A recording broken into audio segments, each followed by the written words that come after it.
If you had one shot or one opportunity to seize everything you ever wanted in one moment, would you capture it or just let it slip? Yo.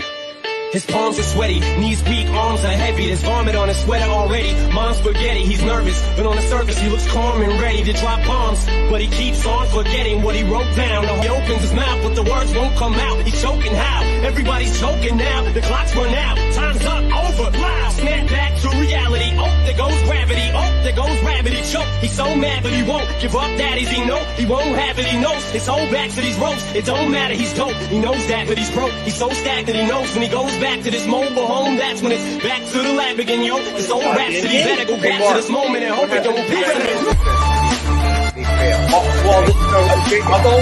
Listen, let's talk about the flag, but let's talk about the team. Wait.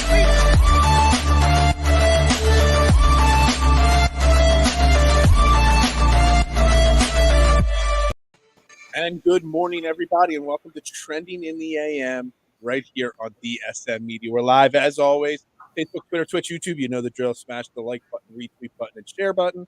And make sure you hit that thumbs up and subscribe over on the YouTube page. The best ways to get involved right there. Sixers and 5. Ring the bell. And, of course, Aaron, yes, Mets, Phillies. We'll hit you up. Maybe we'll get you on Tuesday or Wednesday to talk Phillies and Mets for sure, Aaron.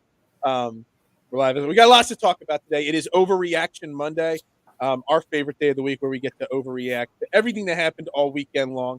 I'm your host, Insightful at Bearded Knowledge. I got to my side, I got Jason Voorhees at Mustang3651, and of course, Mr. the Italian stallion of the show at Mark Moscatelli, Mark with a C, of course. Good morning, gentlemen. How was your weekend, Mark, Jason? Doing all right, man. I prepping for Easter. Retail's as Mark was talking about offline, getting ready for the ham rush. I did not pick up my free ham just yet, but probably at some point this week. We will not be picking up our free ham. We'll be donating it because, ham is the worst holiday meat there is in the world. It's the worst meat, period. When I order an Italian hoagie at a sub shop, I get it with no ham. Put extra salami and pepperoni in it because I do not like the taste of ham. Ham overpowers, the flavor of ham overpowers everything.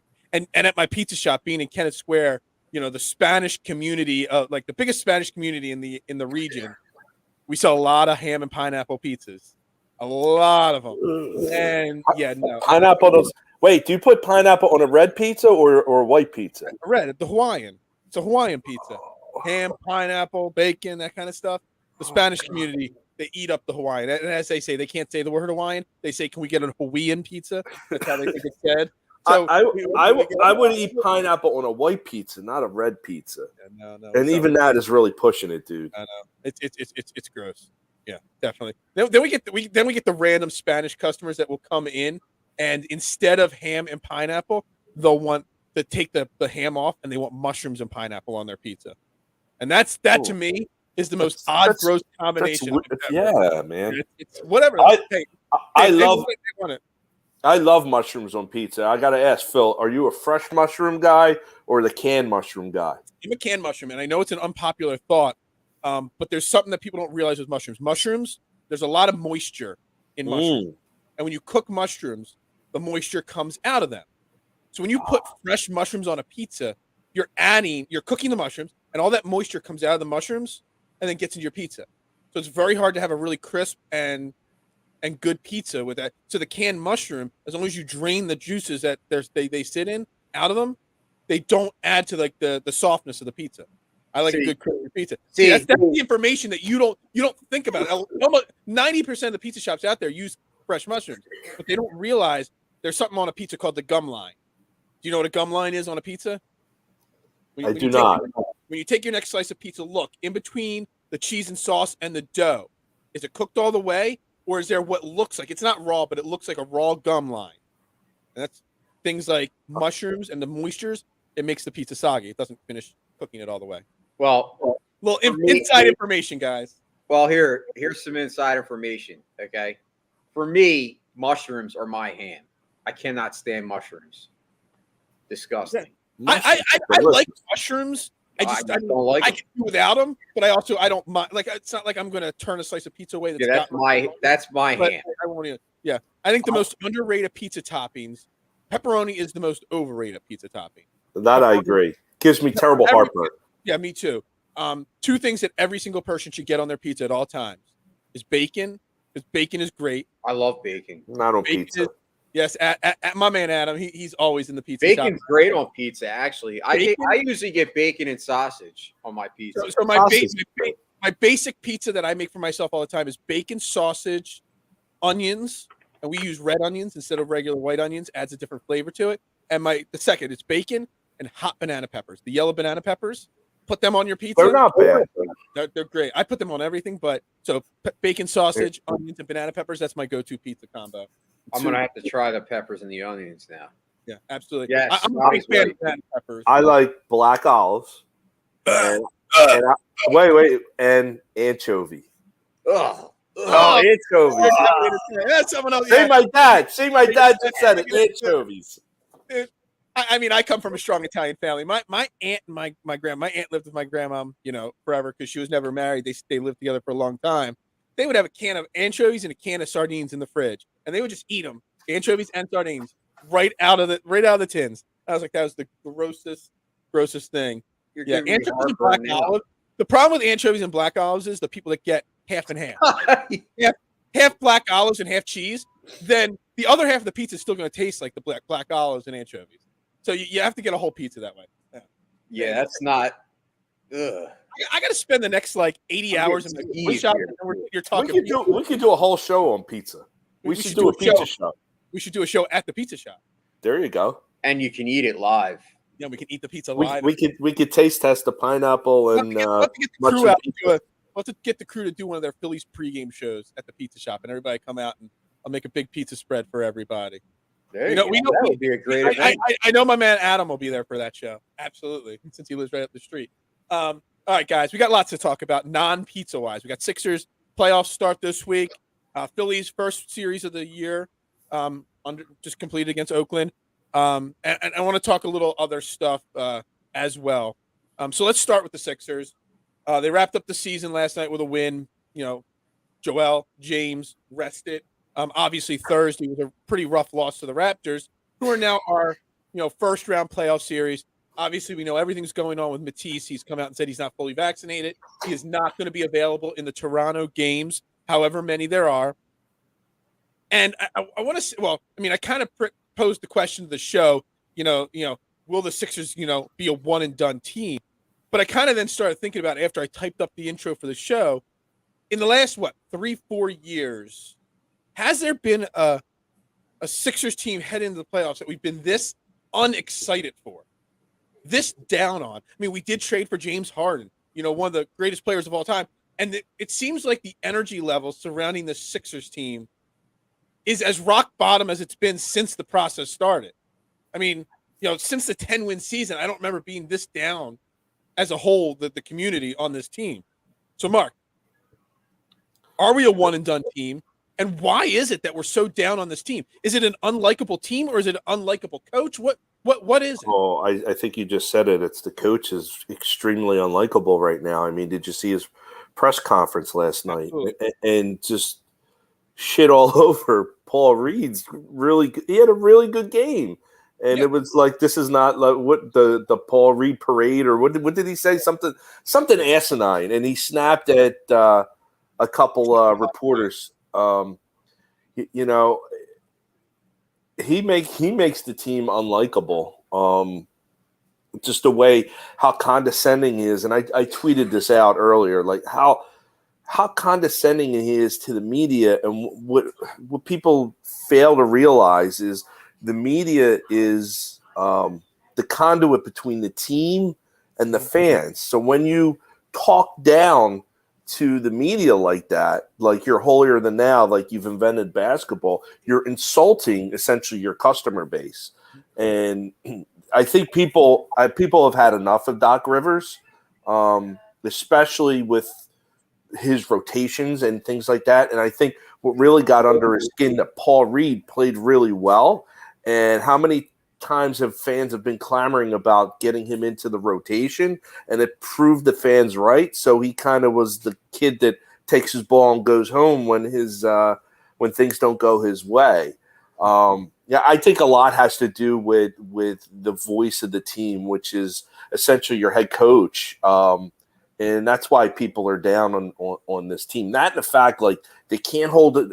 We've said this. They can't hold a lead. They can't close. Like they had a big lead on the Pistons, and then I turn around the third quarter, they were down again by like 5. It's just like, it shouldn't happen. They should. They have a problem keeping leads, and I don't understand why that happens. And in the playoffs, if they keep playing like that, they will be a one and done. I think they get by the Raptors, but it's probably going to be closer than you think. Jason? I'm probably the minority. I'm actually not really worried. I think the Sixers are going to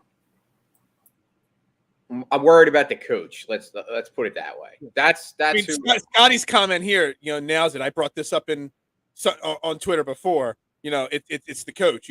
That's what scares me, because the Sixers are a more talented team than the Raptors, Jason. But Nick Nurse is so much better of a coach than Doc Rivers that a great coach can elevate the talent.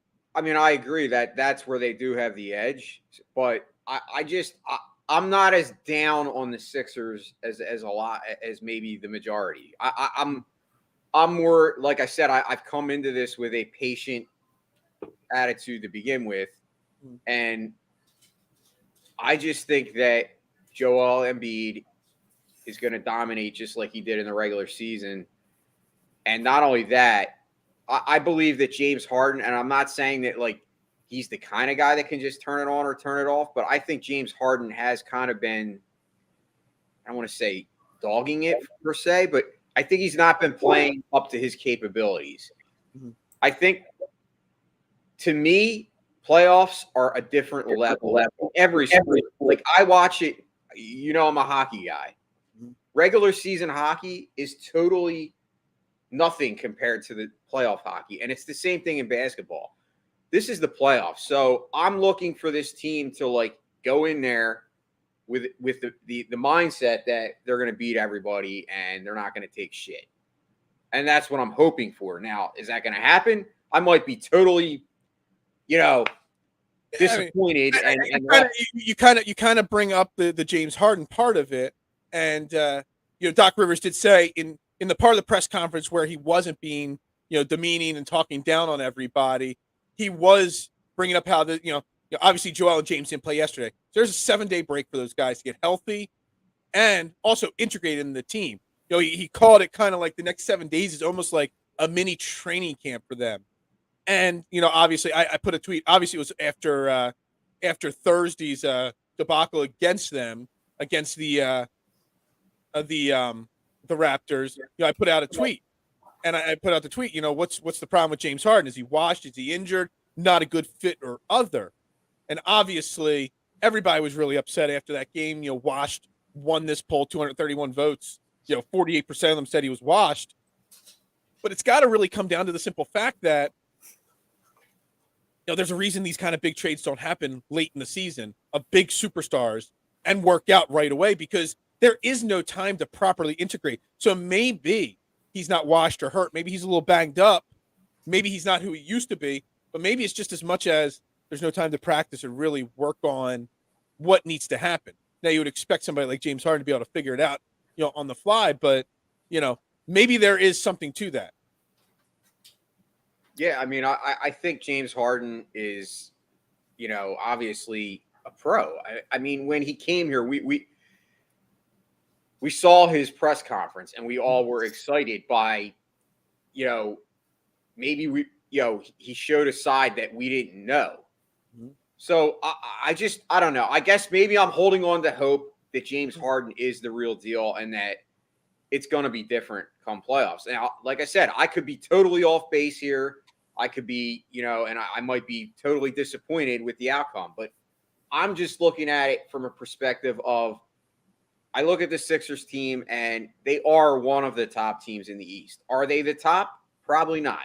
It's probably the Bucks, and the Celtics obviously played super phenomenal basketball down the stretch. But we talked about that, about peaking too soon. And I still believe that there's something to that, that a lot of these teams that, have peaked, and haven't had the adversity that the Sixers have had, sometimes that could be an issue come playoffs. And like I said, it could end up that they get swept, but I don't see that. I actually believe Sixers in 5. Okay. Like Mark, thoughts on the whole James Harden part of it and all? I think we talked about it when he was first traded. There was 22 or 24 games that he had to find a way to fit in, and it was going to take some time and to see whose role was what. And you could see with Tobias Harris where he hasn't really kind of found a home on this current squad. He looks awkward. And then Harden, I mean, he was really good really early, and he's lost his touch on his shot. And I can't tell you that I followed his career from day one. I'm not sure. Is he a streaky shooter or not? Does he go into these stretches? Because he's going into a bad stretch into the playoffs that could be a problem. I kind of said that on Twitter the other day. Maybe it was the fact that we just haven't watched enough James Harden over the last 5 years to realize maybe this is who he has been now. He's 33, 34 years old. He's not the 25-year-old young, MVP candidate anymore. So maybe this is our fault for not really understanding truly who James Harden is at this point in his career. And they could say what they want about his hamstring. Oh, it's fully healed. You're moving your legs all the time. I don't think your hamstring's going to be fully healed until you are in the off season when it has time to recuperate. It's just not going to happen. And he's probably been playing hurt all year. Not an excuse, but it probably is hampering his play. And like you said, he's a little bit older. He can't bounce back nearly as much as he was. He really struggles getting to the rim. Like you see him get to the rim, but the way he finishes at the rim, I mean, I don't want to say it's what he's doing, but Scotty's saying, are they coasting or just bored down the stretch? It almost seems like James Harden isn't trying sometimes to, he's driving in hopes to getting fouled, not hoping to get the and one. He's not going hard enough to the rim where he's making shots. And I don't know. Again, maybe he's coasting, maybe he's just not who he thinks he is, or who we think he is anymore. Well, listen, here I'm not a numbers guy per se, right. and I think that numbers can sometimes be deceiving, but the guy is still averaging 22 points a game and 10.3 assists. I mean, that's 10.3 assists is second in the league. Yeah. And 22 points a game is 17th total overall scoring. Right. So it's not like James Harden is some piece of, No, I get it. No, I agree. I think our expectations may have been a lot higher for him, and maybe that's the main issue here, because he's not performing to what we're maybe used to or what he used to be. But I agree. I think he has evolved, and I think he has coasted down the stretch. I think he's saving it for the playoffs. I really do. I think that you're going to see a little bit different energy in this playoff. I hope. And I like that we have a good full 7 days to rest. And we'll continue talking about it. Mark, I know you wanted to say some stuff about the Matisse Thybulle obviously came out. Yeah. And he's not fully vaccinated. He got one shot, didn't get the rest of them. Toronto Canada has a lot of very strict rules. Matisse cannot play in Toronto. So if it goes 7 games, it's 3 games without Matisse. Really hampers our rotation and stuff. But Mark, I know you got some thoughts on that. Yeah, Matisse is my guy. I love the guy. I really do. And I know a little bit about his family. I know his mother was a doctor and she had died of leukemia. What I didn't know is the doctorate that she had, she was a holistic doctor. So they believed in that, let the body heal itself and essential oils and shit like that. So I would think that whatever his decision was with the vaccine, I mean, he got one shot. He didn't get the booster. He didn't get the second shot or the booster, though, and that's what's preventing him to get into Canada. From a personal standpoint, it's my choice, my body, as a lot of people say. But at the same time, we have a responsibility as just people. to help others. And I think sometimes when you say my choice, my body, or something like that, it's good for me, but not good for everybody else that is around you. Like I see that being selfish and short-sighted. However you may feel about the vaccine, I'm fully vaccinated and fully boosted, and my decision has to do with my household and my wife being immunocompromised.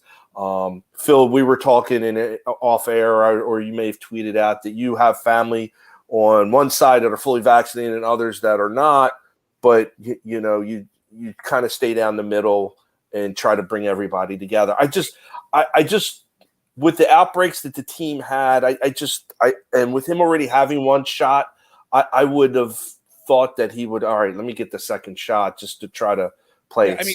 So you bring up a really interesting point there. And it's, the whole my body, my choice kind of thing. I actually, like I said, yeah, I'm vaxxed, but in my immediate family of like 10, 12, 15 people, it's like split right down the middle what everybody thinks. And we all are very, we don't hate on each other over it. But when you're, we always talk about athletes and whatever aspect of life, they get paid big money, so they kind of have to expect to be in the limelight all the time. There's always a focus on them. Fans are always going to want autographs and pictures and stuff like that. That's part of being the athlete and making the millions and millions of dollars. Well, part of being an athlete is doing what's best for the team as well. He gets paid millions of dollars to play on this team. He's not going to be able to play on this team now because of it. And, I don't know how to, this kind of thought just kind of popped in my head a moment ago. So I'm kind of struggling to put these words right together here, but he's hurting the team. He's for his personal choice, a team that pays him well and a team that, needs him. Honestly, we need Matisse Thybulle against the Toronto Raptors. We absolutely do. So, it's kind of like, your personal choice is going to affect this team, the people that rely on you. And I think that's the issue. I don't want to make it a, pro or anti-vax, conversation. I want to make it what's best for the team and the organization that has given you millions of dollars and given you the opportunity to play a game for a living. And that's where the frustration comes into play to me. That's from a team, and that's a good point, Phil, about do things as a team. And I'll give you an example of I mean, it's not vaccination related, but if you remember back in '87 when the NFL went on strike, Buddy Ryan told his players, either you all cross the picket line or you guys all hold the picket line. What you guys won't do is be fractured. You guys have to do things as a team. And that's what you kind of wish the kind of Sixers did. Listen, either we all take the vaccine or we all don't take the vaccine. And then you have a couple holdouts like this. It's just, it's from an optic standpoint, it's a bad look. It's not creating cohesiveness on the team.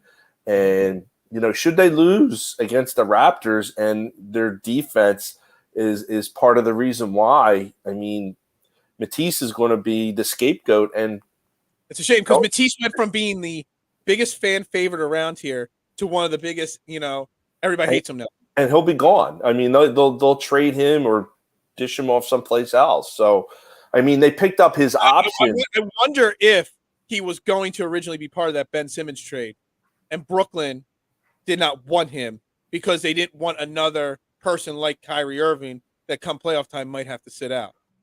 Sounds like there's a story there. Hopefully one of our media members kind of digs that up.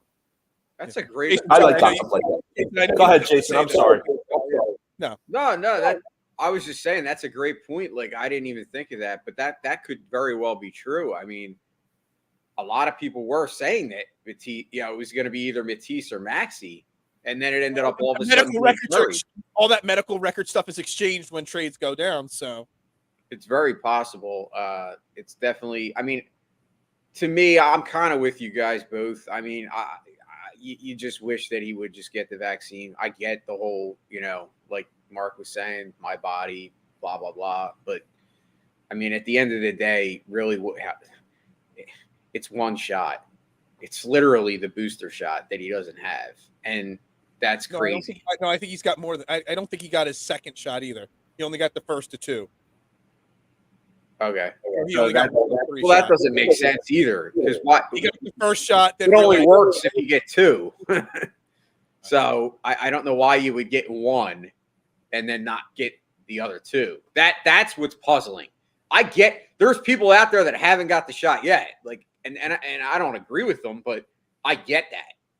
But to get one shot, that's just I mean, like I said, that's like, okay, you already got one. Why not just get the rest? Like it's for it to work, you were supposed to get the one, and then 2 weeks later, the second. And now, if you don't want to get the booster, so be it. But 78% of our country has the vaccination. I mean, like he is in the minority.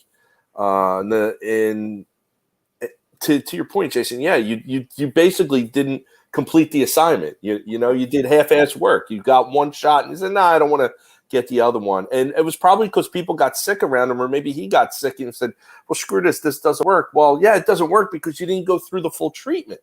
And nobody has ever said that the vaccine is curing the disease, or the vaccine 100% prevents the disease. That's not what vaccines are. That you could still catch it, but it will limit or eliminate your symptoms, and you could still pass it along. That's just the way it is. And this is the problem, and this is a bigger problem. This is the problem with our society, who go to Facebook and Twitter and certain news organizations for their own research, so to speak, because most of the stuff that's out there is completely wrong. Did anybody sit with their actual family doctor and talk about the shot? Because I did. My family did. My pediatricians and my wife's doctors. So, like, should we or should we not? And all of them had advised us to get the shot. And those are people that have been in the medical field for, I don't know, how long do you got to go to school to be a doctor? 10 years? Practice. Like, those are I don't go to my car mechanic and ask them, should I get a vaccine? I go to the car mechanic and say, how do we fix the brake problem I have on the car? Like, you shouldn't go to CNN or Fox News to figure out whether or not to get the vaccine. And that's what a lot of people have done. And that's why our country's so screwed up right now. But again, this is a bigger issue problem that doesn't necessarily belong on a program like ours. Yeah. I didn't want to spend too much time on it. I just, it's a sensitive subject. We don't mind tackling the sensitive subjects on here. It's okay. I just think I think it comes down to it. Maybe this is overreaction Monday. Maybe it's not. Some people will think it. I'm pretty sure you guys don't think it's an overreaction. But Matisse not only, has let the fan base down, but he has let his team down by not doing it. And it seems like he's the only one. And, we could say what we will about James Harden, whether he's coasting and going to pick it up in the playoffs, or is Joel Embiid the MVP or not. Not having Matisse Thybulle for games 3 and 4 at least is a huge problem, and could cost this team this playoff series. Now we've got to start Danny Green, and Danny Green has actually looked pretty good the last 4 or 5 games. It's almost like they finally realized we better start getting Danny Green in the starting rotation because of this Matisse Thybulle thing. But it could come down to that is what costs us this series. And if I'm Doc Rivers, and we could say what we want about Doc Rivers, I know we need Matisse, but because we're not going to have him game 3 and 4, game 1 and 2, not only is he not starting for me, he might not get a lot of minutes, because the minutes, the rotation you're going to use in game 3 and 4, I might as well use that rotation games 1 and 2 as well, so that team gets gets enough time playing together, how it's going to be for the full entire series. So Matisse has let this team down and the organization down, in my opinion. Absolutely. They better go into Toronto 2-0. Otherwise, it's going to be a problem. Yeah, I agree. Absolutely. Well, I think, Jason, you kind of hinted on it. We'll wrap the Sixers talk up here with this. The one positive, at least, is that we have who should be the MVP of the league playing on this team. Won the scoring title officially. The most ever 40 and 10 games for, an NBA player. The first center in I don't know how long to average over 30 points a game or whatever it was. I mean, that has to be, guys, the best big man season I've seen in my lifetime. And if anything goes one way or the other, at least we have Joel Embiid, and he could potentially, no matter James Harden's condition, no matter Matisse Thybulle playing or not, James Harden or Joel Embiid is playing at a level right now that he could carry us right through to the championship. That's how good he's playing right now. And that's why I think it's so criminal that he's not going to win MVP. That Better win the MVP. He better win. If he doesn't, there should be a revolt because it's absolute nonsense. Like, that just shows you if he doesn't win, A, that there's a stigma against him and the Sixers and Philly, and B, that they cater to, whatever the NBA wants. Because listen, all those other guys are great players. Jokic, great player. Okay, Giannis, great player. They've already won theirs. Mm-hmm. I'm pretty sure you take Joel Embiid off this Sixers team this year, they may not even be in the playoffs. Honestly, they might be last in the league if they didn't have Joel Embiid. They still have Tyrese Maxey. I'm telling you, the voting for all awards, whether it's the MVP, whether it's the Hall of Fame, it's all the media that votes for this stuff. And the media, there is no accountability in the media. You like that segue, guys? Yes, I do like that. I've been planning that segue right there. I saved the Joel talk and the MVP talk. Look, the media, I had Rob Motti on a show with a previous network, and we talked about it. I've been DMing him a few months ago when it was the Hall of Fame vote for baseball came out, about talking how he's, against how political statements are made in voting for any kind of award or Hall of Fame by the media members. And it shows lack of accountability. And to kind of tie that into something that happened this weekend, unfortunately, really sad news this weekend. Dwayne Haskins, NFL player, was struck and killed on a highway. And, accountability. You got this breaking news, an NFL player, a person, a human being, okay, struck and killed, 25 years old, 24 years old, almost 25 years old, life cut tragically short. And the first thing, and it's deleted, but, I got a screen grab of it to make sure that we had it. You got Adam Schefter putting out this insensitive tweet, Dwayne Haskins, a standout before struggling, before even mentioning anything else, bringing up that he struggled catching on in the NFL. Obviously, I know, Mark, you joked about it off the air. Adam Schefter's having probably one of the worst 6 months of any media journalist. But there's no accountability in the media. He wasn't the only one that put out these kind of tweets.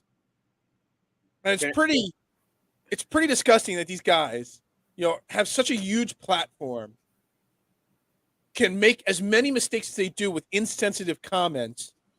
And what was Adam Schefter's punishment? He got a 5-year extension worth like $40 million from ESPN. Do you know this is not the first thing in the last couple of months. This is like the third or fourth thing that he's had to delete in just the most recent time frame. And the media is not held accountable enough at all. Sorry, Jason, go ahead. It's okay. Do you know what's more offensive to me and insensitive than the actual tweet itself? The comments from the people that are sitting there protecting him. Like, yes. It was unbelievable. People were like pissed off about it. And there's people in there tweeting back, oh, well, all he did was say the truth.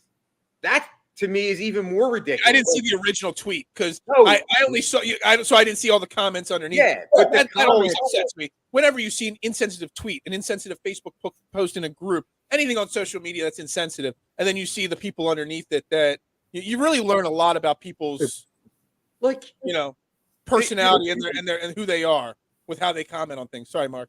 It shouldn't define a person. Listen, what was said was probably true. He was struggling, but was it minutes to hours after his death necessary to point that out? And the answer is no, not at all. And we are, again, this is bigger problems than what we do in our little show here. The lack of accountability for the media and the rush to be first with everything and not necessarily correct with everything has caused a big issue, and it's kind of been the breakdown of the media, especially the sports segment of it. I mean, Adam Schefter has tweeted like 5 or 6 times like shitty tweets like this, and he's been exposed as being mouthpieces for certain individuals, certain agents. And honestly, like I follow him, but I don't interact with him anymore, and I will take every chance I can to knock him down when he's wrong or ignorant, and he just didn't give us a chance to reply on that particular tweet. But like I've lost a lot of respect for him, and you know, you're not alone in that, and you know, it's not just this situation this weekend with Dwayne Haskins. Well, you know, I mean, it's going on nonstop, and instead of anything, they rewarded him for it. Well, it's all about the hot take and the clicks and the noise that you create, positive or negative, I guess. It's what you said. It's being first. Yeah, who can be first? And let me get this out, and let me be as witty or controversial as possible, so I can get the likes and the retweets and the clicks to the story. As they say, the ratio. I don't know if that's, I don't even know what ratio means. Yeah, I'm not sure either. My kids throw that around. I don't know what that means yet, but I'll figure it out. But yeah, these like hot takes, like the Cowan Cowards and this Skip Bayless's and Stephen A. Smith's. Like, you know, it's tough. Stephen A. Smith was a respected journalist. He wrote for the Philadelphia Inquirer at a time when it was prestigious to write for the Philadelphia Inquirer. And he's just a loudmouth now. And it's, you know, going back, like Angelo Cataldi was a Pulitzer Prize winning writer before he became a talk show host. And now he's just a big blowhard. And, you know, yeah, he's got a bunch of money, but like, how you really feel about him. Your integrity is like, your integrity has a worth. And they've kind of flushed that down the toilet for the almighty dollar, I guess. I don't know. I'm really disappointed, but God, don't let me hog up the screen. You're making me laugh because we're trying to have a serious conversation. We're both laughing up here, Jason. You're making me laugh because you just mentioned the name Skip Bayless, and I remember a time when there was a tweet by Phil, and someone came in his mentions and said, "You're the poor man, Skip Bayless." What tweet was that? I can't remember it, but I remember it. We both were laughing. You guys know I am so controversial. No, Skip Bayless, I blocked him. You know, I've never gone out of my way to block somebody unless it's the bots and the fake girl accounts and stuff like that. That's all I ever block. The porn accounts. That's all I block. But when Skip Bayless came out and bashed Dak Prescott after his brother's suicide, and I was a huge Skip Bayless fan back when he was a part of before First Take, when it was called Cold Pizza, when it was him and Woody Page, you know, doing their thing. You know, I was a huge Skip Bayless fan, and you know, me and him were like the front runners for Tebow Mania, running wild over you. But as soon as he came out with that hot take on Dak Prescott, you know, mourning his brother, the loss of his brother, I just went right to him and I blocked him. I don't even see his tweets unless other people send me snapshots of them, because I just, you know, sometimes hot takes go a little too far. But again, Skip Bayless can make a controversial tweet like that, you know, and comment bashing somebody for mourning the loss of their brother and saying that shows weakness. You know, it's such an offensive thing to say. But yet what happens with Skip Bayless? You know, he gets how long? He just got a huge extension on his show on Fox Sports 1. I won't watch the show. Yeah, he probably got promoted. Who knows? You know, Adam Schefter, all these guys, you know, we're living in an age of hot takes and no real actual journalism integrity. And it's a shame. And it's disappointing. And it's the world of TikTok. It's the world of Instagram. It's the world of hot takes. And real stuff, real content really does not matter, is what it seems like, with the way these guys get handled with these situations. It frustrates me big time. It should. I mean, because let's face it, at the end of the day, if it, like you mentioned it, if it was you or I or Mark that said something like that, we would be we'd be off DSM. We'd be out. We'd be gone. See I mean, I would have to turn my Twitter account off if I posted something like that off. I would literally be instantly canceled on that. It's a good thing I got a couple burner accounts. I have a burner account too. I just don't use it. the journalism professors of these guys must be like beside themselves on some of the things that they do and say, and it really helps perpetuate a negative view of the media. The media is something that we need in this country, and we need, I know it's a Fox term, but a fair and balanced media in this country to hold businesses accountable, to hold politicians accountable, to hold sports franchises accountable, to hold criminals accountable. And we just, everything is slanted, and you got to really search hard for somebody who's going to give you that unbiased take on whatever the situation is. And it's harder today than it's ever been. And Phil, to your point, like when I tweet things or respond, I'm very, very careful. I mean, listen, I've gone out there a little bit, but nothing to the point where I'm going to say something totally out of whack, because you know what those people on Twitter are going to do? They're going to look me up on LinkedIn, and then they're going to call my employer and have me get fired for something I said on Twitter that they didn't agree with. I got my own business, Yeah. You know what happened with my, but still, I agreed. I knew as soon as I tweeted, I posted a couple weeks ago about the whole college loan, refund that they're doing, where, whatever. I knew as soon as I put that post out there, whatever was going to happen. But all the bots, all the trolls, literally, I literally had to mute the conversation and my own post because of it. And it wasn't even a controversial topic. So it comes down to, it's got to be about clicks. And that's all that ESPN cares about. It's all what Fox Sports cares about. It's all that CNN and Fox News cares about. It's clicks, clicks, clicks, and views, views, views. That's all that really matters. No integrity. And it doesn't matter. We had Kevin Kincaid on Friday from Crossing Broad. They kind of, keep track of what's going on in the Philadelphia media. Even if somebody like Crossing Broad tried to hold the Philly media accountable, say this Adam Schefter tweet was really, I'm trying to think of a local guy that writes or something like that in Philly, say it was Jamie Apodi, from CBS or ABC that put that out there. I love Jamie, but go ahead. So it was the first name. I thought of Gary Papa. I'm like, well, who replaced Gary Papa? You know what I mean? That's what I thought of. Even if that tweet was a local thing, ABC wouldn't have hired her. ABC would have been happy that their site and their sites in her bio and everything else got 1 million more tweets and 1 million more looks and 1 million more clicks. So it doesn't even matter if you hold these guys accountable, as long as they're making their company's money. That's all they care about. I agree 100%.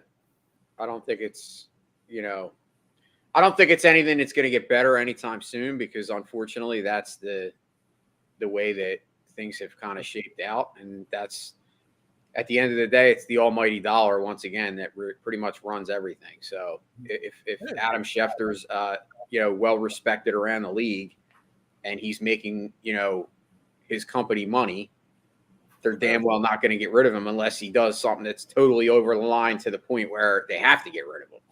Yep. Right. Yeah. All right. I think we'll close for there on that for now. We might revisit it again later this week as I continue to think about it more. But we got to talk Phillies. Opening weekend is complete. 2-1 against the Oakland Athletics. A lot of hype. The excitement for Game 1 on Friday, opening day, not just because it was opening day, but just because there's so much hype around this team was huge. 2-1. A lot of offense in the first two games. I think we only scored one run on Sunday yesterday. Jason, we'll start with you on this one. Did we learn anything in these first three games that we didn't know about this team already?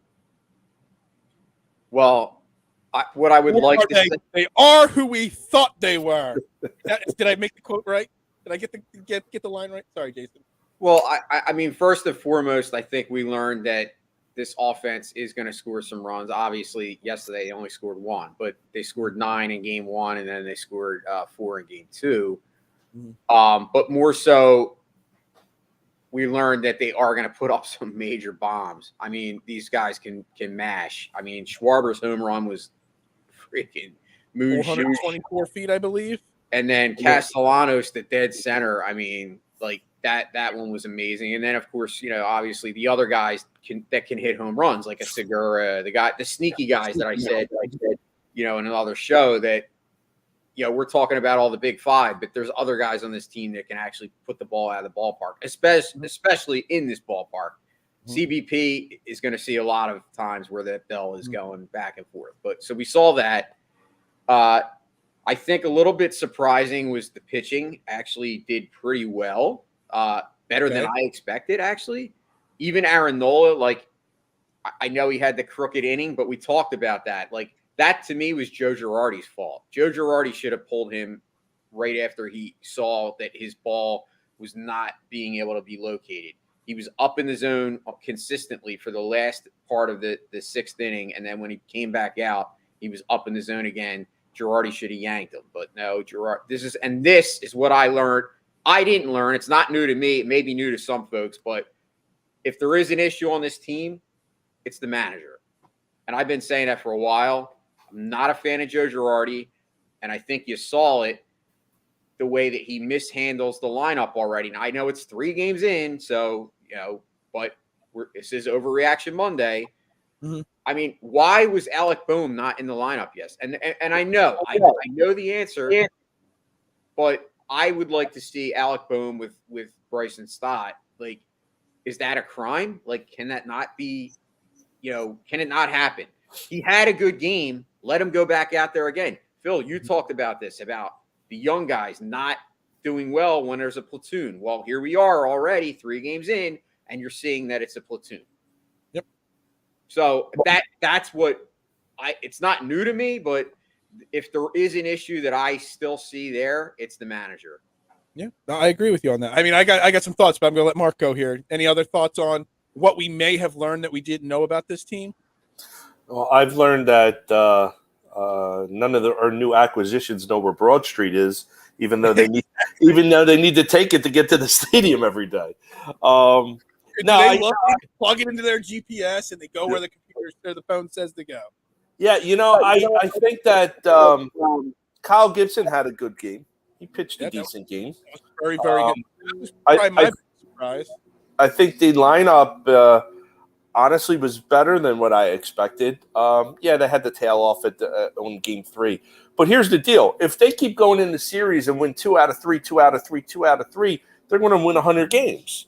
I mean, so for people being pissed that they lost yesterday, need to kind of 52-0. Yeah, relax. Yeah.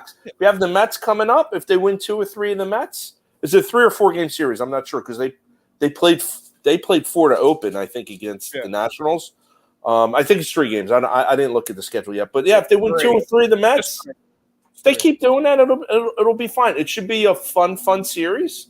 The weather is the tricky piece in your April games. I think that probably had a lot to do with the loss. It was cold out yesterday, and it was really windy out. Not really conducive to baseball weather. So that might have kind of cooled the bats, so to speak, yesterday. But the weather will break. It's going to be in the 80s towards the end of the week, and hopefully it'll be hitting season all summer long. I want to say I agree with you, Mark. Gibson definitely pitched better than I expected because, again, I've been hard on him, on the whole pitching staff. Aaron Nola, I don't blame Girardi as much. I mean, because if you pull him too soon and then the bullpen blows it, which is another question mark, then we're blaming Girardi for not leaving Aaron Nola out there for one more inning.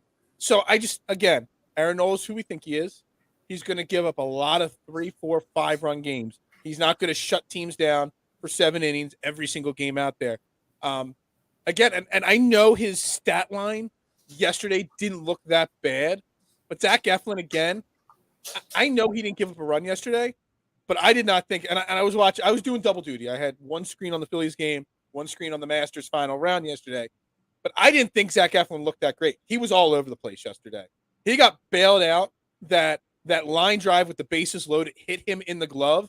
He didn't make that catch. The ball caught him, and he was able to turn a double play, get out of that inning unscathed, basically. Zach Eflin is still, in my opinion, a problem in this rotation. The bullpen looked okay. The back end of the bullpen, Knievel looked really great this weekend. Sir Anthony Dominguez, I'm telling you, by the end of the season, if we don't acquire one, Sir Anthony Dominguez will be the closer on this team come the end of the season. I mean, the kid looks like he's almost fully back from that arm, and if not as good as his rookie year, if not better. But yeah, Jason, the platoons, not good. Zach Eflin, meh. And the bullpen, the middle bullpen, still, I just don't feel that confidence there. But we're still, even, it doesn't matter because with the lineup that we have, we're still going to win a lot of ball games. I'm going to bet the over almost every single game this year, most likely. I mean, I would. Even though the over, even though if you bet the over all 3 games, you're 1-2 on the season right now, just so you know. Because they only hit the over on game 1. You know how I like to brag that I was right. Well, I did say on the pregame show that they would score 9 runs, and they did. I said 9-5 or 9-4, and they ended up winning 9-5. So pretty spot on right there with my opening day prediction. Jason, you said that you don't like Joe Girardi. I didn't say I didn't like him. I said I'm not a fan. Not a fan I of think him. he's an American League manager, which maybe you could say that. Well, we are now the American League. The American League now. That is the American League. See, I've read that managers really only impact or have a swing of 5 games in a season, plus or minus. That being said, Jason, who do you think would be more in tune to be a successful manager here in Philadelphia? Somebody on the staff, somebody outside? Who would you pine for?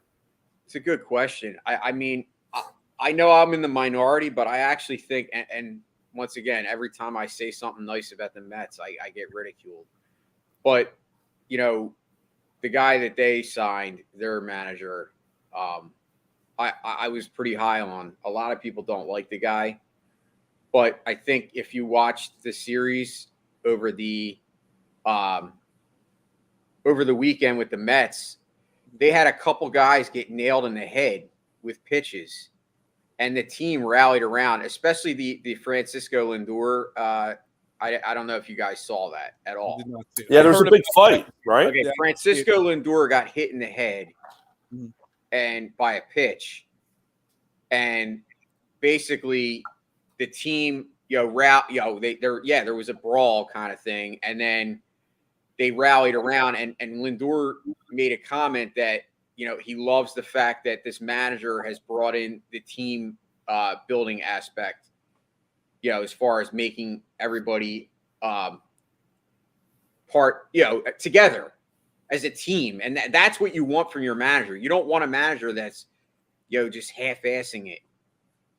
So go ahead, Jason. I'm sorry. Well, what were you going to say? I was going to say Buck Showalter was a finalist for the job, wasn't he? When they interviewed Girardi? Yeah, I think he was. Oh. I don't know where Phil went. Phil got insulted on that conversation and now left us out to dry. There he goes. Oops. I always said I was worried I was going to hit the wrong button there and accidentally exit myself. That's the first time I've ever done that. I always said that. Jason and I got nervous for a hot second that we're going to have to roll that show alone, and we weren't sure how to close it. It's like 7 minutes. Come on, you guys can handle 7 minutes without. We would have been fine. I've had that happen too. All right, yeah, real quick. Let's wrap the Phillies up here. They got the Mets this weekend, or this week now. Big series. Mets really good. Had a really good 3-1 start to the season. Scherzer will be in Game 3. The Mets scored a lot of runs too. The Mets pitching was really good this weekend in their opening series. Do we expect a really close series? Is Aaron really gonna be beating on us are they gonna win this series, or we're at home? We're gonna keep the momentum going and we're gonna take this series. What do you guys think on this series here? Well, I think we got to bring him on for his opinion. Maybe we really got to try to get him on Tuesday or Wednesday. I don't know what his work schedule's like, but I'd love to get him on for one of these games. But I'll give you mine. I mean, I believe that, we're at home, and usually the funny thing is the Mets games are actually fun to go to because there's a lot of Mets fans. Like, it's like there's going to be a lot of tension in that ballpark. Absolutely. The Mets generally play pretty well in our park. They hit well there. They actually said that, like, that they love coming there because they're used to playing in their, basically what's called a pitcher's park. I don't know if you've ever been in that stadium yet. if you haven't, I highly suggest you go. It's actually a very nice stadium. I'm not saying it's ours because Citizens Bank to me is the elite stadium in this league. But I think the Phillies go 2-1 in the 3 games. Okay. You got Zach Wheeler tomorrow, and you got Ranger Suarez today. Yeah, I'd be concerned about Game 3 going up against Max Scherzer. We'll see how we look. Yeah, that's my concern with Aaron Nola. Like I said, I think he pitched okay in the last game, but once again, you saw the same mistakes creep up at the end of his start. So that's where I'm at. I don't know if we're ready to give predictions on, how the games are going to go, but I don't know. What you want to give a prediction? Go ahead, give a prediction. It's okay. So tonight, I think it's actually going to be a low-scoring game. Okay. I'm going to say Phillies win 4-3. Close game. All right. I think the Phillies are going to also go 2-1 in the next 3 games. I think they're going to win the first 2, and I think they're going to be brought down to earth by Matt Scherzer. Excuse me. Matt, I lost my train of thought. Matt Scherzer. How do you pronounce his damn last name? Matt Scherzer. Anybody got a Z in there? It's not Matt. It's Max. Max. Matt? Dude, Max. Are you okay over there, Mark? Do I got to kick you out of the studio here? I'm bad at pronouncing names. I'm bad. I'm terrible with names. Terrible with names. If I meet you and 30 seconds later, I will forget your name. I'm terrible with names.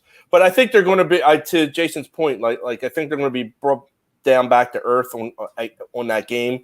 And Mets will probably win handily there, and it'll probably cause an uproar on talk radio about that and losing a big game to the Mets. But I do think they'll win the series again, and I think their bats are going to be hot. I really do. Like I think they're going to be mashing until these pitchers in the National League kind of figure out this lineup and how to pitch to them and who to pitch to and. Harper hasn't even started hitting yet. So, and they're still mashing. Gene Segura leads the team in home runs. What's that? Gene Segura is the team leader in home runs right now. Yeah, I mean, and that's the scary thought because you're worried about your big 4 there, and you got Segura as the guy that can come up and sneak you from behind. So that's. They're going to keep hitting. I firmly believe they're going to keep hitting, but every now and then they're going to face a big pitcher that is going to shut them down, and they're going to have to figure out how to beat that big pitcher. And their big test is going to be Game 3 of the series. Awesome. All right, yeah, I'll say they win tonight too. I can't, just for the same reason what Mark just said with the pitching. For the other teams figuring it out, same thing for us in our pitching. Ranger Suarez, everybody's got a lot of hype for Ranger Suarez, and we'll see whether he's ready or not. We really didn't even see him much in the spring training. I think it'll be a higher scoring game. Ranger Suarez is going to be on a pitch count, I'm sure, tonight. So you're going to need that middle bullpen, which I'm not confident in at all. So I'm seeing one of those 8-6, 9-5, 9-7, somewhere in that. I'll say 9-7 type games tonight. So we'll see. We'll recap the game as the season goes on. Mondays are tough because we got so much to talk about. But baseball is great because we will have a game to recap every single morning on this show. So we'll definitely recap the game tomorrow morning. I do want to say, you guys said before the air, was I going to bring up the Masters at all on this show? And I got to give a special shout out to Scotty Scheffler for winning the Masters yesterday. First and foremost, I don't know if you guys saw my tweet, but when the final round of the Masters is over and the winner comes off the 18th green, hugs his wife, hugs his mom and dad. I don't care who wins the Masters. Dude, if you do not get emotional seeing that moment every single year, you have no heart or soul, because it's one of the most emotional things. Scotty Scheffler, 25 years old, never even won till this year. He's now won 4 events in the last 7 weeks, or 7 events that he played. Won the Masters, his first major, comes off the green, his wife standing there, gives her a big hug, goes over to his sisters and his mom and dad. Oh, man. Just gets me. That's impressive, man. 25 years old. I think it's very impressive to win a Masters. I mean, Tiger won a Masters when he was 2, so it's nothing like Tiger.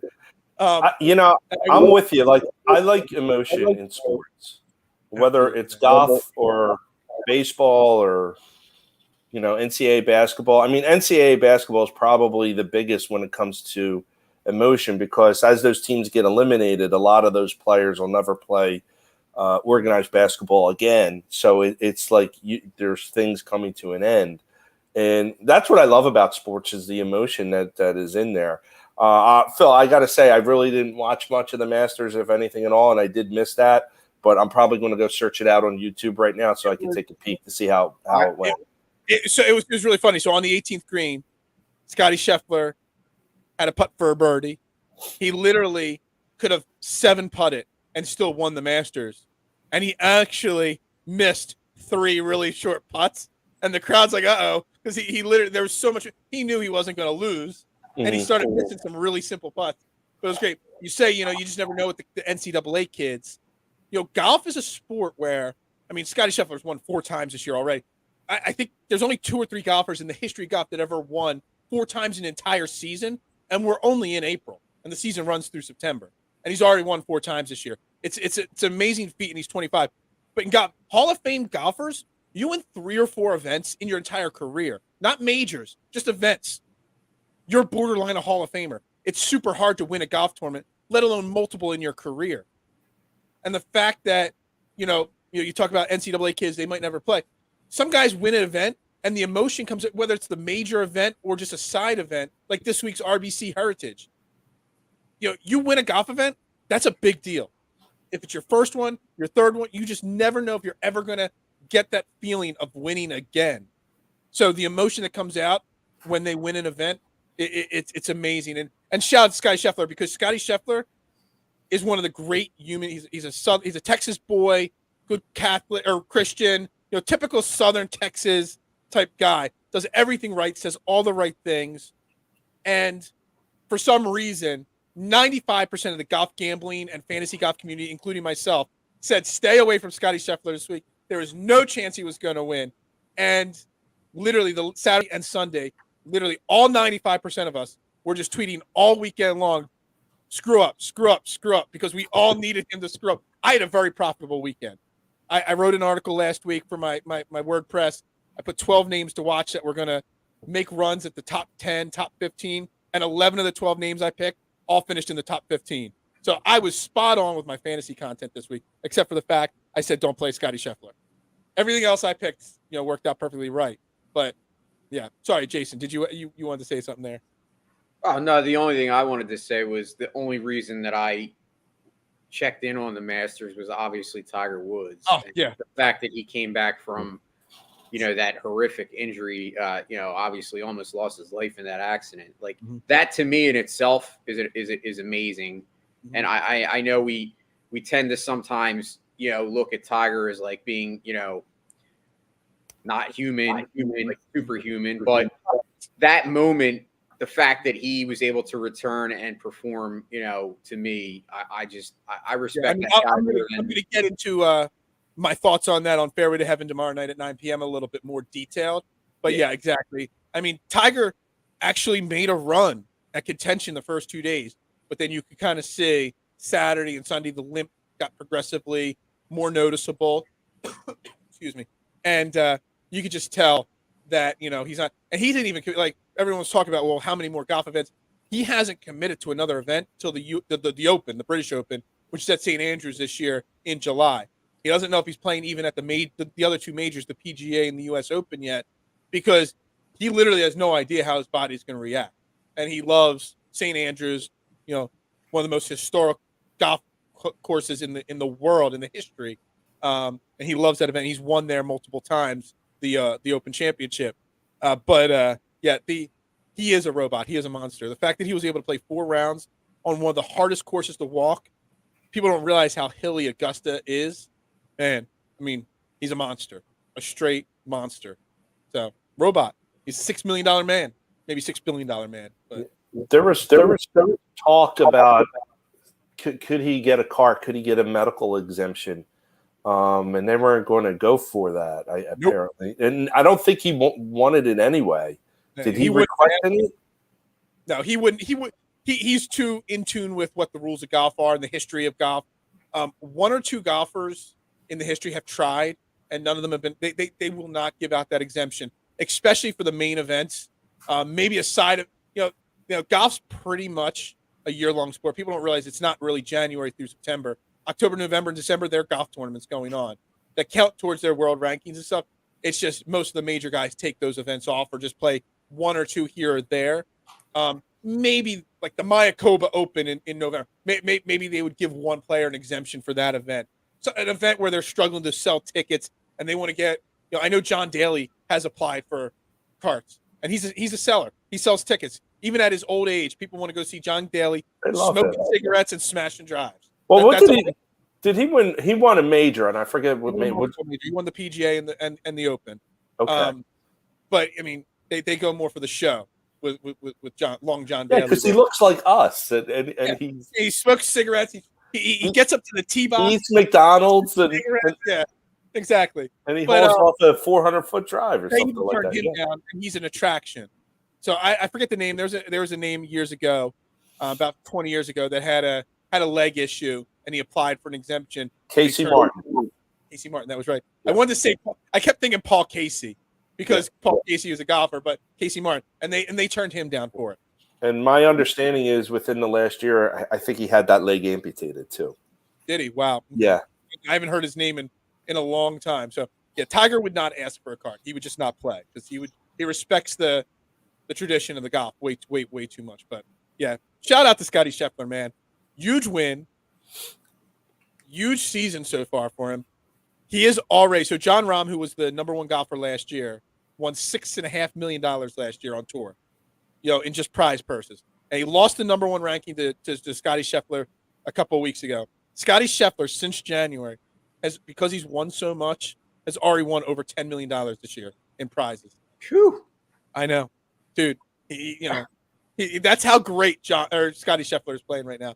And I'm a big parlay guy. I tried to parlay Scotty Scheffler to win all the other majors, and they won't even let me parlay it. I'm not sure why. I could parlay any other golfers to win the other three majors. They will not let me parlay Scotty Scheffler to win the other three majors, which is insane. So anyway, Scotty Scheffler, shout out, man. I'm sure he's partying hard last night and this morning, for sure. No doubt about it. That's awesome. So, yeah, anyway, we'll wrap it up there for the morning. Trending in the AM right here on DSM Media. Again, we'll be back tomorrow morning, 8:30, same time, same place, same everything. Jason, I believe, will be on with me tomorrow. We'll recap some Phillies. We'll talk more Sixers. We'll talk a lot of different stuff. But everybody have a great day. Make sure you're following everybody at DSM_media, at Beard of Knowledge, at Mustang3651, and at, to the point, Mark Muscatelli. It's all together. Ring the bell. 6s and 5, whatever you guys want to say. 6s We're out. and 5. 6s and 7.